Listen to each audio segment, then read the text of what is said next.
좌우에 계신 분에게 이렇게 한번 인사 나누겠습니다. 기적을 기대하십니까? 여러분, 기적을 경험해 보셨습니까? 성경은 수없는 기적을 기록하고 있는 말씀입니다. 어느 목사님에게 청년이 와서 물어봤습니다.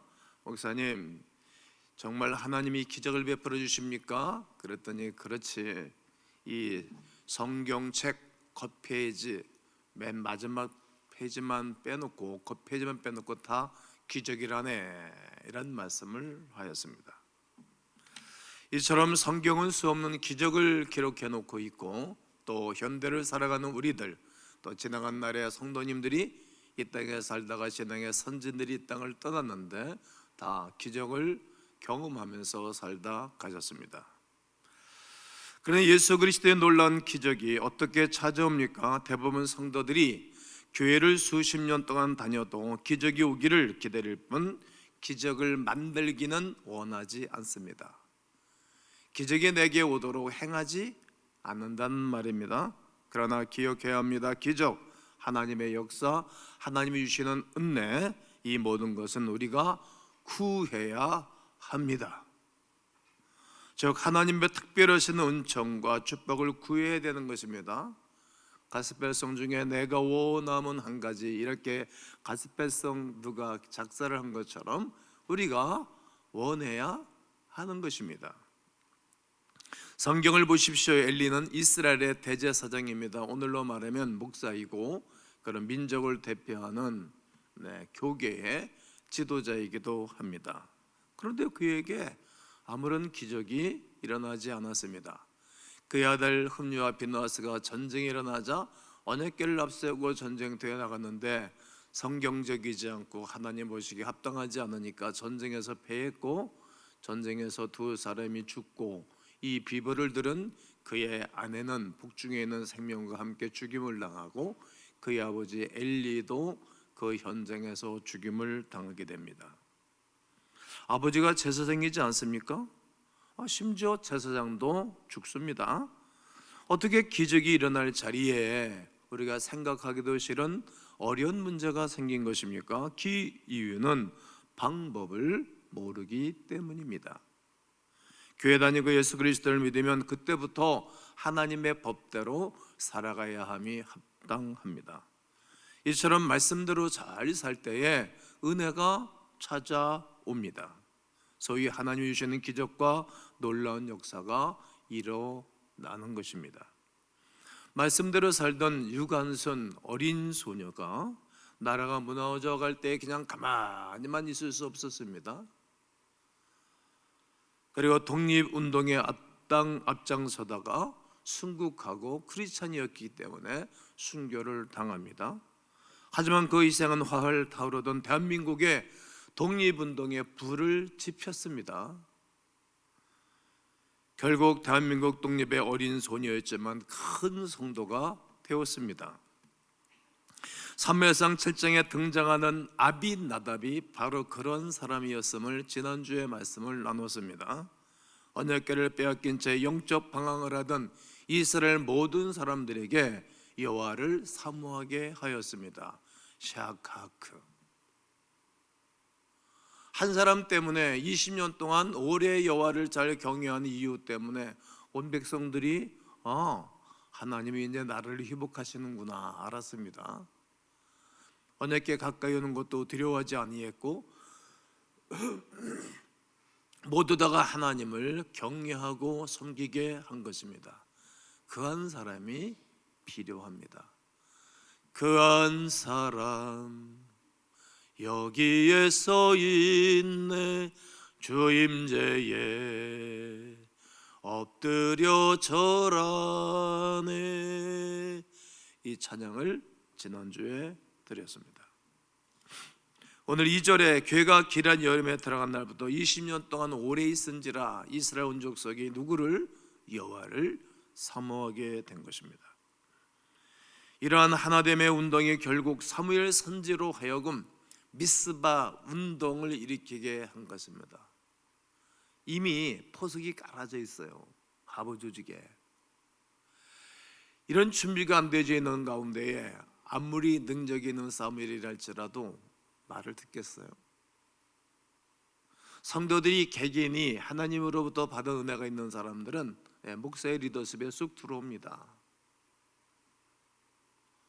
하나님의 역사를 경험한 사람들만이 하나님의 역사에 동참하고 참여하는 것이지요.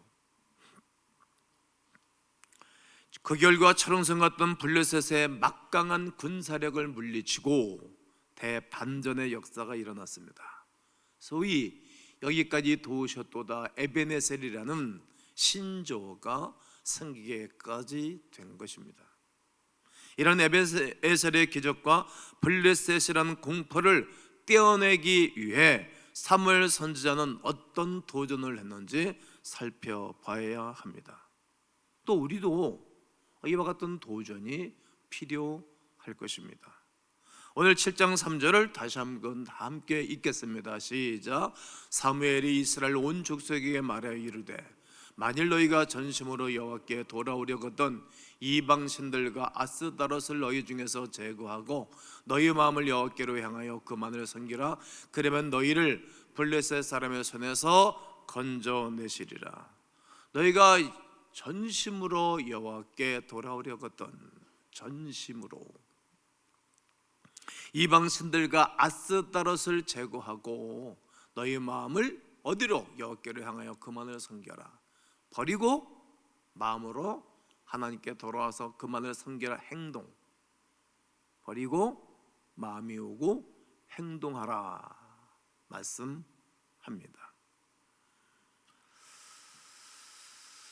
그렇습니다. 하나님의 은혜를 잊고 문제를 해결하면 다른 방법이 없어요. 여호와께로 돌아오는 길밖에 말이지요. 제 이야기를 듣고 많은 성도님들이 있으면 여러분 생각하시겠죠? 나 하나님께로 돌아와 있는데, 나 예배대로 드리고 나 하나님을 잘 섬기고 있는데 무슨 설교 또 저렇게 하시지? 이렇게 생각하는 분들이 계실 거라고 생각합니다. 네, 맞습니다. 여러분, 이스라엘 백성들이 항상 하나님과 관계를 떼어놓고 산 적이 있었나요? 겉으로는 다 하나님과 관계를 맺고 살았지만 속은 그러하지 않은 사람들이 많았잖아요. 이스라엘이 하나님을 믿지 않은 적은 없었습니다. 그러나 중요한 단어 하나가 있습니다. 어떤 것이지요? 전심으로, 전심으로, 이 단어입니다. 온 마음을 다해 오로지 한 곳에 집중하고 기울이는 자세 말이죠. 하나님은 전심으로 당신을 섬기기를 원하십니다. 그런데 이스라엘이 주변국을 싹 살펴보니까 그들이 섬기는 우상의 매력이 있어 보여요. 그리고 자기 나라에는 왕이 없어요. 하나님의 왕이신 건 알지만 강한 리더십을 발휘하는 인간의 리더자를 필요로 했어요. 블레셋은 철군과 그리고 마차와 마병과 그리고 철기를 가지고 훈련된 병사들이 조직적으로 공격을 해요. 그게 멋있어 보였어요. 그리고 좋아 보였어요. 저들이 섬기는 신이 있었어요. 그것이 매력이 있어 보였던 거예요. 하나님은 당장 눈에 보이지 않잖아요. 하나님은 늦게 오시는 것 같고. 세상에 견눈질을 하기 시작한 것이 이스라엘 백성들의 현 상태였습니다. 화려함의 유혹을 받고 그들의 강력함의 마음을 뺏겼습니다. 그래서 그들이 섬기는 신을 섬기면 나도 잘 될 것 같아, 나도 잘 될 거야, 그러면서 그들에게 마음이 폭삭 기울어진 것입니다. 마음이 우상 섬기는 대로 옮겨갑니다. 하나님께서는 이러한 변질된 마음을 경계하십니다. 이렇게 변질된 마음에 대하여 하나님이 기뻐하실 일이 없지요. 젊은 청년들이 연애를 하다가 헤어집니다. 그리고 또 울고 짜고 하죠. 그 이유가 뭡니까? 마음이 다른 여인에게, 마음이 다른 청년에게 간 것입니다. 그게 마음이 다른 데 가니까 결별하죠. 요즘 젊은 사람들 말로 표현하면 찢어지는 거죠.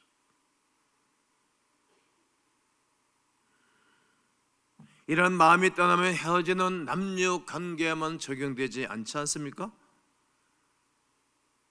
우리의 마음이 세상으로 향하면 가차없이 하나님과 멀어지겠죠. 하나님께서는 축복과 은혜, 돌봄에 대해서 거두시는 것입니다. 더 이상 거기에다가 쏟아 부을 리가 없겠죠. 야곱이 20년 만에 그가 거구가 되어 자기 고향집으로 돌아가려고 할 때 그의 사촌 형님들이 와서 막습니다. 그때 유명한 얘기를 했잖아요. 당신들의 아버지의 재물을 하나님 나에게 뺏어서 줬다고. 여러분, 다른 사람 가지고 있는 거 뺏어서 주는 거예요. 거래처도 이러면 뺏어서 주는 것 아니겠습니까? 하나님이 하셨다. 야곱의 신앙 고백 아니겠습니까? 하나님 그러한 분이세요. 그러나 마음이 다른 데로 향하고 당신을 사랑하지 아니하면 거두신다는 겁니다. 물론 끝까지 우리를 사랑하시사 돌아오기를 기다리시기는 하나 축복을 거두신다는 것을 오늘 성경을 통해서, 성경 여러 사건을 통해서도 알 수 있는 말씀입니다.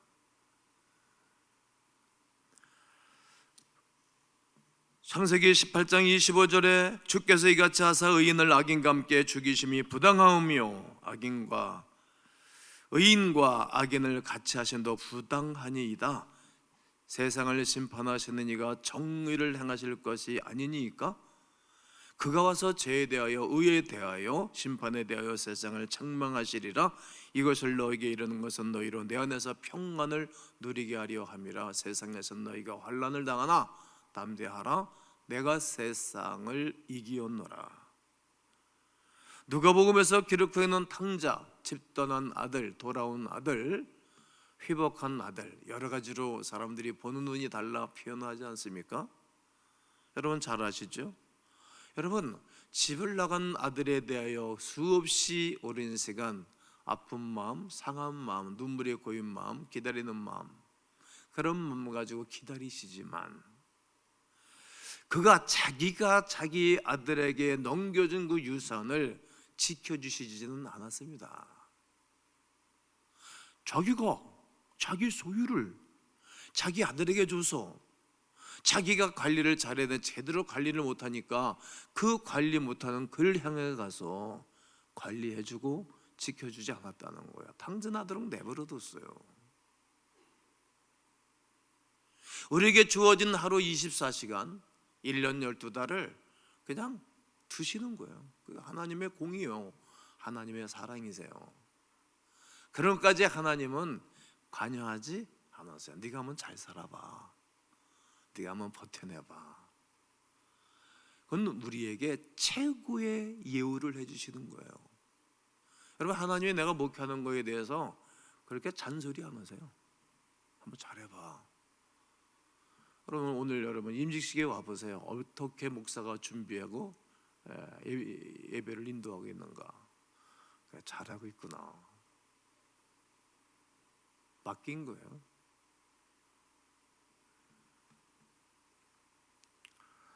하나님이 주신 것을 하나님이 더 이상 볼 수가 없어 거두시기도 하는 것입니다. 여러분, 제사장 가문이라도 거둬버리는 것입니다. 그 제사장 자리에 교계의 지도자까지 가기가 얼마나 쉽게 됩니까? 그냥 되는 것입니까? 여러분, 한의사에서 요직에 가기가 그냥 되는 것입니까? 근데 그것도 거두신다는 거예요. 그러므로 제사장 엘리 가문이 멸문지화를 당한 것 아닙니까? 어떻게 쌓은 명성이고 어떻게 만들어진 자리인데도 말입니까? 그럼에도 불구하고 하나님을 떠나는 순간 가문과 전통그리고 직분이 한순간에 무너질 수밖에 없는 사건이 오늘 본문의 사건입니다.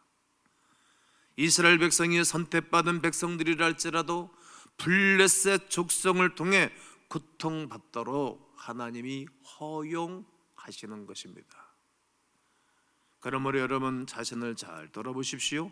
감사, 감격, 기쁨, 그리고 충만, 풍성함이 내게서 점점점 멀어지고 사라져가지는 않습니까?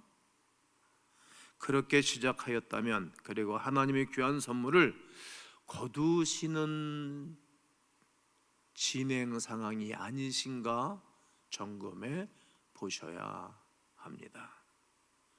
그리고 그것을 거두고 계시다면 분명 나와 하나님과의 관계가 문제가 발생한 것이 틀림이 없습니다. 그러므로 깨닫는 순간 우리가 해야 할 일은 돌아서는 것입니다. 돌아설 수 있습니다. 고집을 피운다고, 우긴다고, 버틴다고 될 문제가 아닙니다. 엘리 가문은 버텨냈죠. 엘리 가문은 고집을 피웠죠. 모르는 척했죠.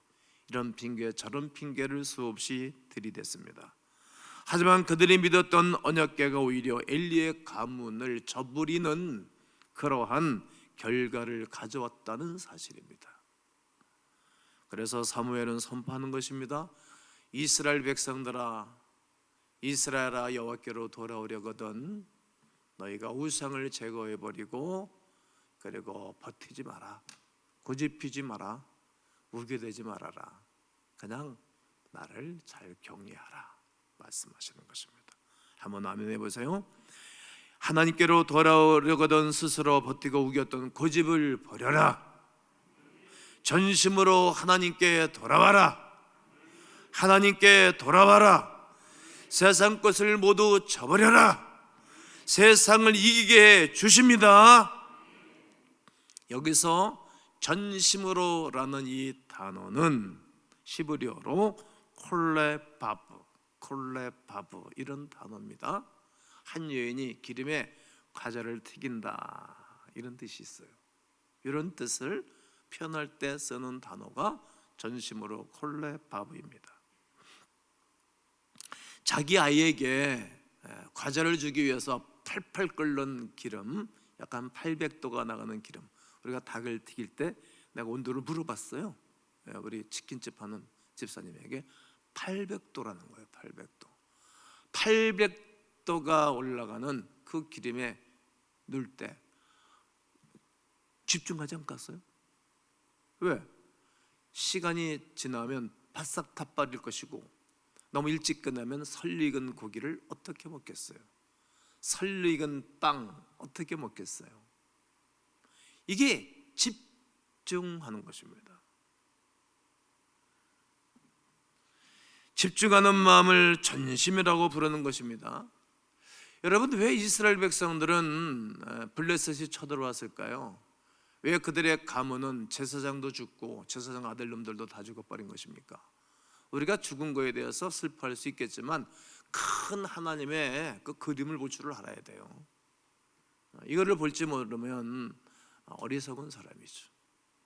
다른 가문에, 다른 나라에 일어나는 일들이 우리 가문에 일어날 수 있는 일이고 다른 나라에 일어나는 일들이 우리나라에 일어날 수 있는 일이지 않습니까? 역사가 톰비가 역사를 모르는 사람하고는 이야기를 하지 말라 그랬습니다. 왜 고난이 축복입니까? 하나님께 집중하니까. 어려우니 다른 길이 없으니 하나님만 바라봅니다. 하나님 앞에 온 신경을 집중해서 그의 사업을 진행해가고 하나님께 온 신경을 집중해서 건강의 문제를 놓고 기도하죠. 하나님께 온 시선을 집중하고 신경을 집중하여 자녀 문제를 놓고 기도하죠. 하나님께 온 신경을 집중하여 하나님 앞에 전심으로 모든 문제를 맡기고 기도하지 않습니까? 그래서 고난이 축복이라는 것입니다. 나는 오늘 여러분들의 기도 제목과 인간의 능력으로 할 수 없는 불가능적인 모든 일들로 우리 하나님 앞에 나아감으로 에베네셀의 축복이 있기를 주의 이름으로 축원합니다. 축원합니다. 축원합니다.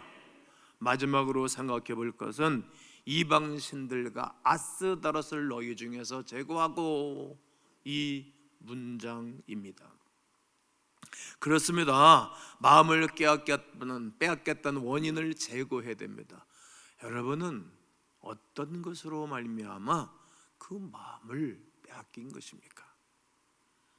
하나님께 집중하던 마음이 어느 날 갑자기 세상에 뺏겼습니다. 그게 바로 아스다롯이고 하나님께서 말하는 우상입니다. 어떨 때는 지금까지 세상에서 이룬 것이 아까운 마음이 듭니다.